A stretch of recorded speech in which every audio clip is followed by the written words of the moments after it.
ഈ സിനിമാക്കാരൊക്കെ കുഴപ്പമാണ്. ഞങ്ങൾ സിനിമാക്കാർക്ക് എന്താ കുഴപ്പം?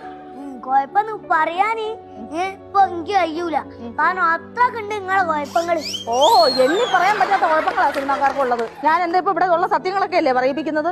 ഞാൻ ആരെ കൊണ്ട് നുണ പറയാറുണ്ടോ? നിങ്ങൾ നേരത്തെ എന്തായാലും പറഞ്ഞത് സത്യം മാത്രം വെളിപ്പെടുത്തണോ? അങ്ങനെ പറഞ്ഞേ. അതാണ് പറഞ്ഞത്. അപ്പൊ ഞാന് ഒരു വീട്ടിലാണ്. എന്താ ആ സ്ഥലം ഒന്ന് മാറ്റിക്കൂടെ? ഇപ്പൊ ആ സ്ഥലത്തേടോ. അപ്പൊ ഞങ്ങള് സത്യം പറഞ്ഞു. അപ്പൊ ഞങ്ങള് മാത്രം ന്യായല്ലേ? നിങ്ങൾ വല്ലപ്പോഴും വീട് മാറിക്കൂടെന്നല്ലേ ചോദിച്ചേ? നുണ പറയാൻ ഞാൻ പറഞ്ഞായിരുന്നോ? നുണ പറയാൻ ഞാൻ പറഞ്ഞില്ലല്ലോ.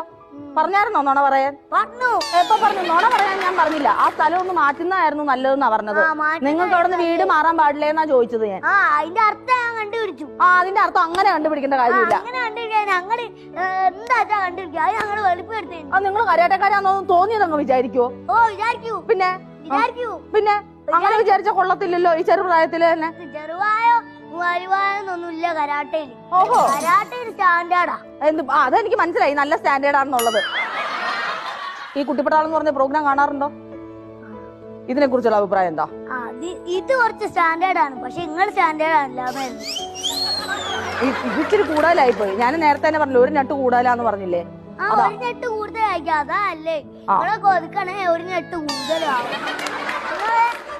പൈസക്ക് വേണ്ടി വരും ഇങ്ങനെ അധ്വാനിക്കുന്നു.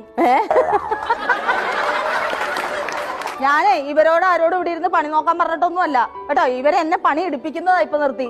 ഞാനും ഇത് ചെയ്യുന്നത് പണിയാ. അല്ലാണ്ട് ഞാൻ ഇയാൾ ഇരിക്കുന്ന പോലെ കാര്യം കയറ്റി അല്ലല്ലോ ഇരിക്കുന്നത്. ഞാൻ ചെയ്യുന്നത് എന്താ പണിയല്ലേ? സാമൂഹ്യ സേവനമല്ലേ? സമൂഹ സേവനം അങ്ങനെ പറയാൻ പറ്റും. എന്നിട്ട് പറയും സാമൂഹ്യ സേവനം. സമൂഹ സേവനമല്ല, സാമൂഹ്യ സേവനം. ജോലിയൊക്കെ അയക്കും. പക്ഷേ നിങ്ങള് ഈ സിനിമയിലൊക്കെ എന്താ ചെയ്യുന്നത്? എന്തെന്നാ ചെയ്യുന്നത്? ഉദാഹരണത്തിനാ നിങ്ങള് കല്യാണം കഴിച്ച അന്നേരം ഒരു സിനിമാ നടന്റെ കൂടെ അഭിനയിക്കാൻ അതിനുള്ള ഫീലിംഗ് തോന്നൂലേ? അതിനുള്ള ഫീലിംഗ് ഭർത്താവിന് തോന്നൂലേ? അതൊക്കെ നിങ്ങൾ ആലോചിക്കണോ? അതൊക്കെയാണ് തിങ്ക് ബ്രെയിൻ എന്ന് പറഞ്ഞ സാധനല്ലേ.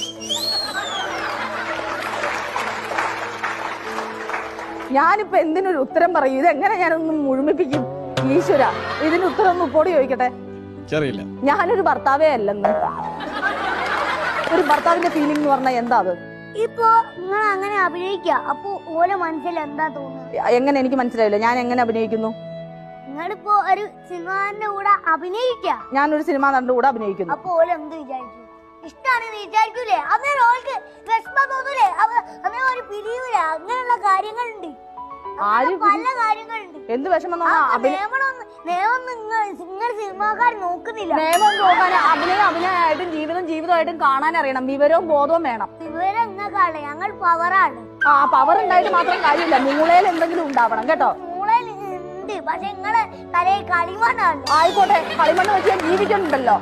കളിമണ്ണ് വെച്ച് ജീവിക്കുന്നുണ്ടാവും. പക്ഷെ ബുദ്ധി ഉണ്ടായിട്ട് ബുദ്ധി ഉണ്ടാക്കി ഞങ്ങൾ ജീവിച്ചോളാം കേട്ടോ. എന്റെ പൊന്നോ.